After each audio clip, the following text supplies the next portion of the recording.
Welcome to the Geek Homeworld. I am your host, SavageTechman. We talk sci-fi, TV, movies, superheroes, and all from a geek perspective.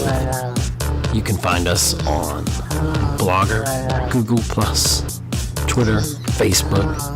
We're everywhere. Join the Geek Homeworld.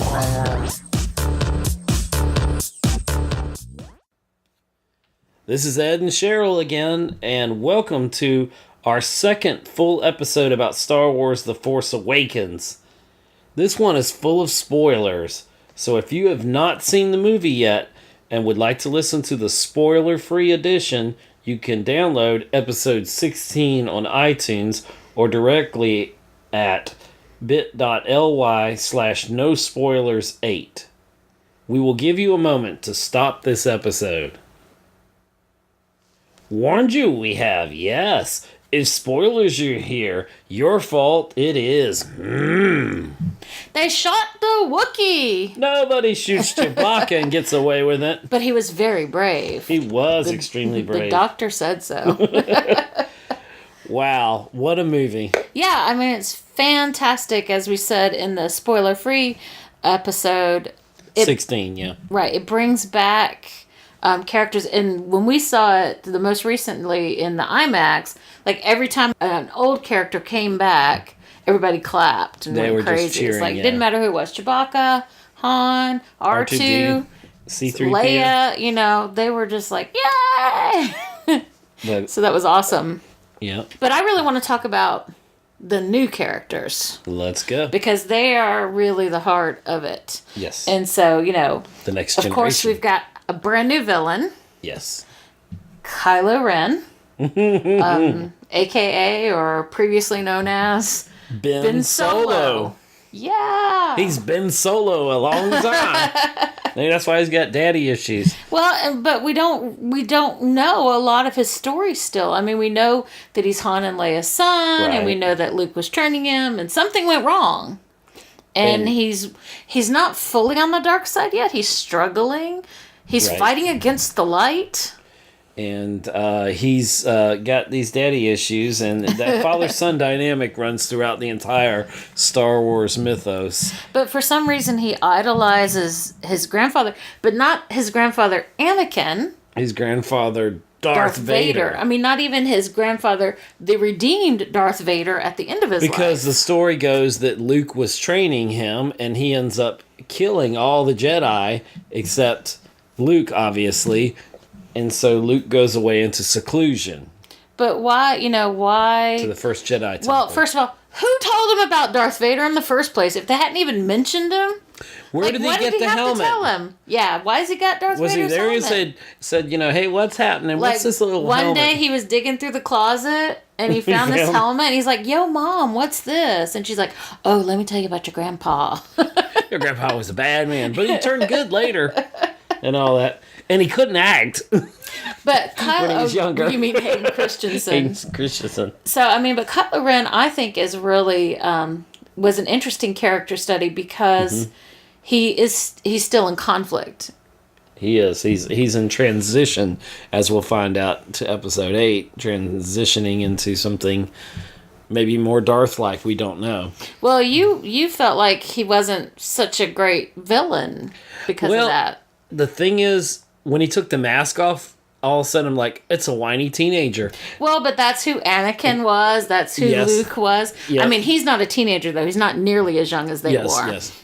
They were all whiny. But, so it's like the whole heritage of men in this family. But I thought, him taking the mask off, especially exposing himself to Rey, right, who's apparently also an heir to the Force and stronger than he is, that he takes it off and he makes himself vulnerable to her. And he is still vulnerable because he wants to be dark, but he's not fully dark. But that wonderful scene where they're going back and forth and they're using the Force on each other. Yeah. He's trying to extract the map information of where Luke Skywalker is out of her head, and she's like, she ends up taking stuff out of his head, and then he's totally, like, his mind is blown. Yeah, she blows Rey blows Kylo Ren or Ben or whoever his mind when she says, your fear is that you'll never be as strong as Darth Vader. And he's like, what? And so we do know from before anything else, before we see his hatred for his father, we know from Han and Leia that there's a conflict there, and then he tells Rey, oh, you wish Han was your father, he's the father you never had, and you would be disappointed by him. Right. And then, of course, we see the ultimate hatred of his father, Han, in the scene which no one else in the theater screamed out at but you. I did. I was speechless for 10 minutes. Well, you weren't speechless to start with, because first you were like, no! No! Like Vader said. And then you were just comatose for a while. I was just like, what? They didn't just kill Han Solo. I was very proud of you for not screaming out after the first time you saw it and ruining it for everyone else before. I was like, but I thought you were going to be like, don't go out there, Han! I think this whole movie shouldn't have been called The Force Awakens. It should have been called Han Solo's Parenting Class or something, or lack thereof. He was away looking for his Millennium Falcon that was traded to somebody who who stole it from somebody else. But ultimately it's not really about Han or about Kylo. It's about Rey. This is the Force Awakening.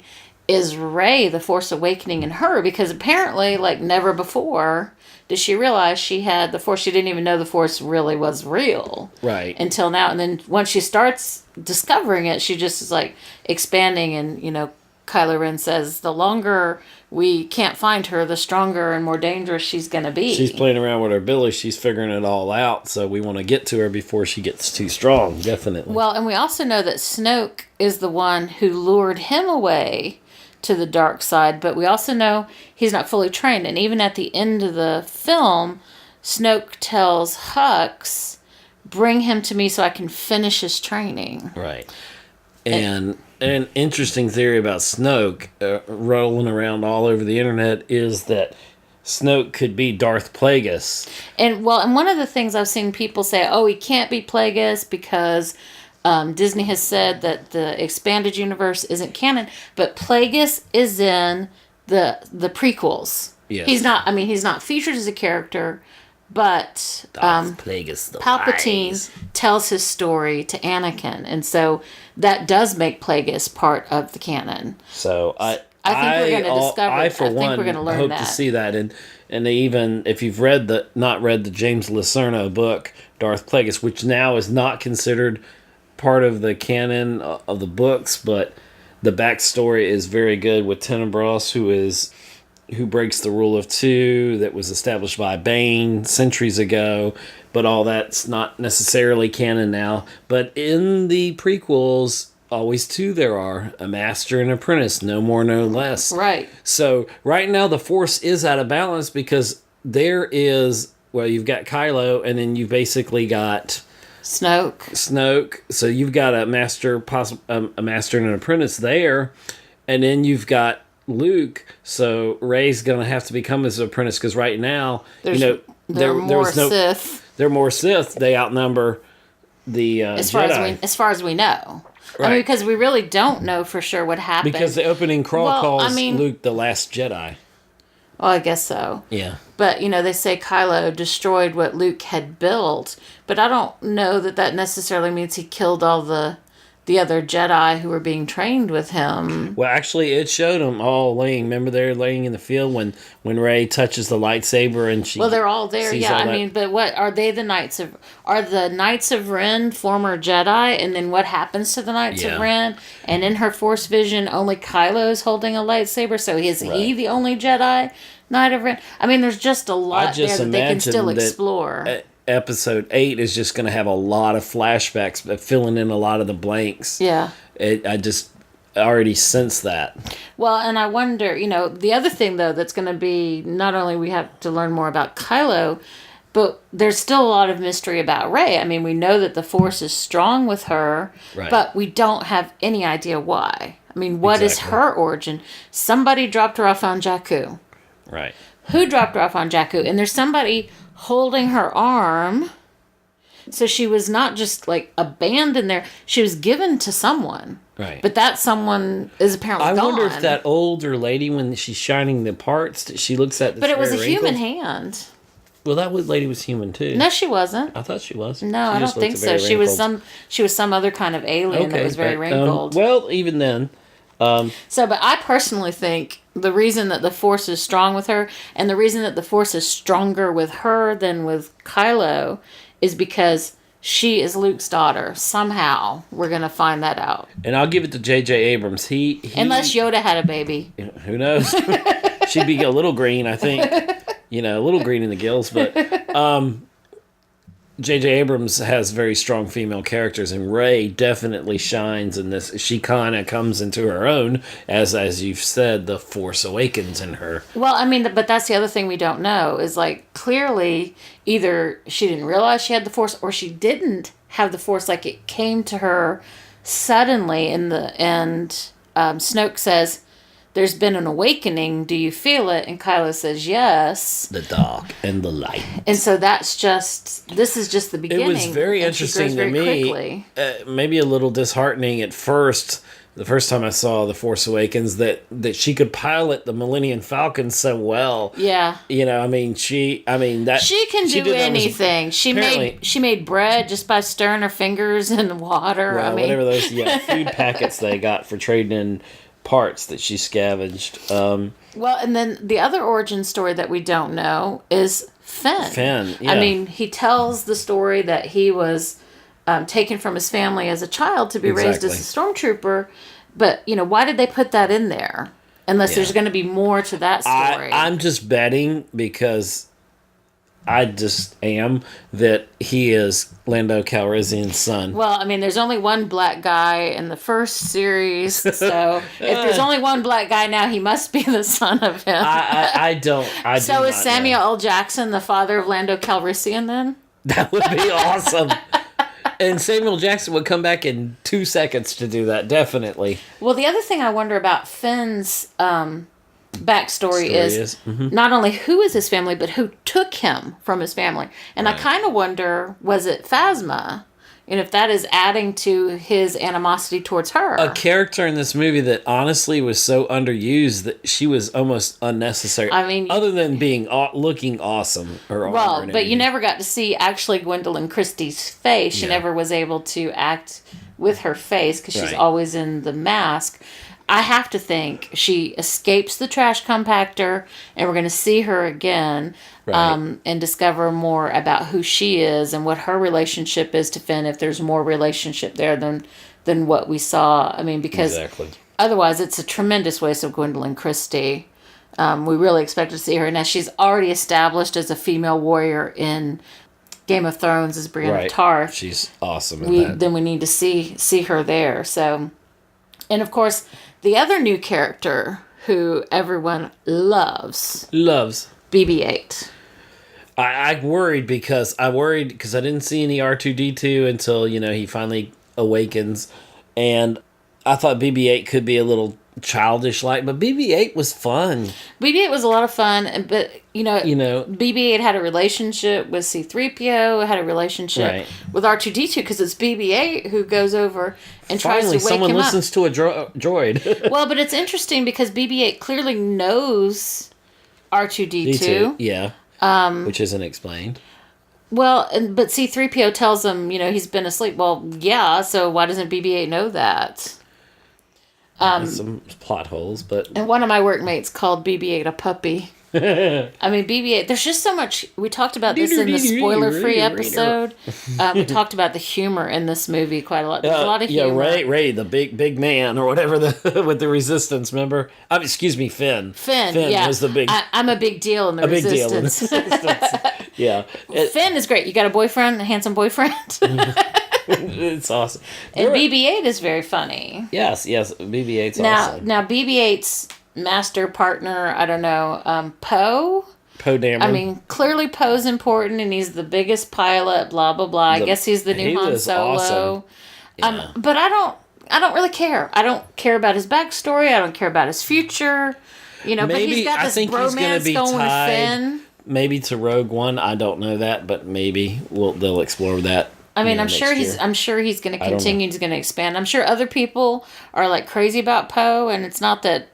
It's just there's so much else to care about. Right. That Poe's like last on my list of things to be worried about. Yeah, well, visually, it was spectacular, and we saw it in IMAX 3D finally, and that was just beyond spectacular. There was one shot of the Star Destroyer, I'm going to call it, I don't know the official name of it. It literally looked like it was poking you in the eye, and really the best way to see 3D is IMAX 3D. Well, and considering you got hit in the head by a falling hammer yesterday, Mjolnir. I'm glad you didn't. I literally had a traumatized hammer, by putting up Christmas lights, and a hammer fell and hit me in the head. Eye. So, but the other thing, though, I mean, Poe's opening scene is where he's getting the map, the piece of the map from Tekka in the village, and it's said that he's a trusted old colleague of Leia. And he calls Leia royalty to him. Yeah, so he knows that she's a princess, so he goes back pretty far. But who the heck is he? And why does he have a piece of the map? And why does he have it now? Has he had it the whole time? Was he the hand that was holding on to Rey's? He is on the same planet as Rey. In the same And so village, why did he, did he let her go so she'd be safer if she wasn't with him? And this should be called the question mark. Well, okay, so here's this, though. Okay, so More we know questions. that the missing part of the map Tekka has. We don't really know when he got it or how he got it. And the rest of the map, the huge part of the map, R2 had. R2 has it, but not only R2 has it, Kylo says it's in the old files of the Empire. So I'm like... So, why do both of these files have a section missing? And why the heck did R2-D2 not come forward and say, hey, guess what? I've got the map where Luke is. R2-D2 withheld stuff in episode 1, 2, and 3. R2-D2 is really controlling it all. He's ultimately the great Sith Lord. Wow. And no one listens to R2. He's the only one who knows everything. C-3PO thinks he knows everything, but he doesn't. C-3PO, by the way, also hilarious when he shows up. Yeah. Really. You probably didn't notice me. You didn't recognize me with my red arm. Yeah, I'll tell you about it later. But then of course the other big question is, why did Luke run away? I mean, we know that his Jedi training plan has apparently gone terribly awry. I think he went into seclusion, and I think that maybe he is just trying to connect to the Force. He goes to the first Jedi temple. I think he's being tempted by the dark side. I think he's so powerful, being the last Jedi, that, But we know too, where Yoda, I think, is training him, and Darth Vader, when he confronts Luke, there's this discussion, and it's in the prequels too, about hate and all those things being the way to the dark side. And so, if he's feeling those powerful dark emotions, maybe he is afraid that if he stays, he's going to turn. The big thing in the end where you finally see Luke and everybody cheers, and Rey, he's on that island, and Rey gives him, after they get the map and everything. Well, she's holding it out to him. He doesn't take it. He looks at it lightsaber. Very apprehensive, like, really? I tried to leave all that behind. I really am tempted, but I do not want to touch that lightsaber. But in the meantime, the First Order is, killing billions of people while he hangs out on his island, maybe communing with the Force ghost of every Jedi who came before. Samuel Jackson's ghost is going to show up. There's been a saying that, the Sith Qui-Gon. Yeah, Qui-Gon Jinn. But the Sith went out and just did stuff and took care of business, where the Jedi just kind of held back. La-di-da. La-di-da, let me pray in my temple. I don't know. But well, I have a theory about why he ran away, too. I mean, I think your theory about he's trying to make sure he doesn't turn. Right. I think that Rey's his daughter, and when he has the conflict with Kylo and all that goes wrong, then he thinks the only way that he can protect her is send her to a desert planet like he was. Yeah, he grew up in the desert. Why can't she grow up in the desert? So he sends her away so that she's protected from who she is, and he thinks she'll never find out.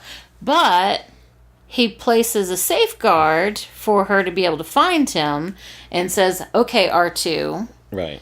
If Rey ever comes around, then you wake up and tell her how to get to me. Because R2 wakes up when As Rey Rey shows up at the Resistance base. Right. Because you were saying he woke up when Han died, but Han had already died. He didn't wake up until she stepped off, and then she's embraced by Leia. Then the next thing we see is R2 wakes up and goes, "Hey, y'all, I got a map." Yeah. And BB-8's like, "Hey, give me that I got chip the other bag." part of the map. Boom, boom, boom. Put Yay. the puzzle together. It all works. And then, I did feel like the ending was a little bit tacked on. Like, okay, now we have to go find Luke.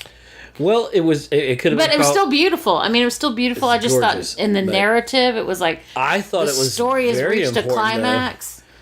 But if they didn't show you Luke, then it was really the hunt for Skywalker. This movie. Well, I mean, everybody would have been very upset if Luke hadn't we been didn't in even it. see Luke. They would have been throwing things at the movie screen. It was totally like Lord of the Rings. They just cut it off. The screen could have went to black and then boom, start the new movie. I'm like, what? Like The Sopranos. But at least we got to see him. Well, the other scene or sequence of scenes that I thought was a little unnecessary was the pirates on the Millennium Falcon. I mean, it established some things, but I thought it went on too long, and so some of the things that it accomplished I thought could have been accomplished differently, but I don't know.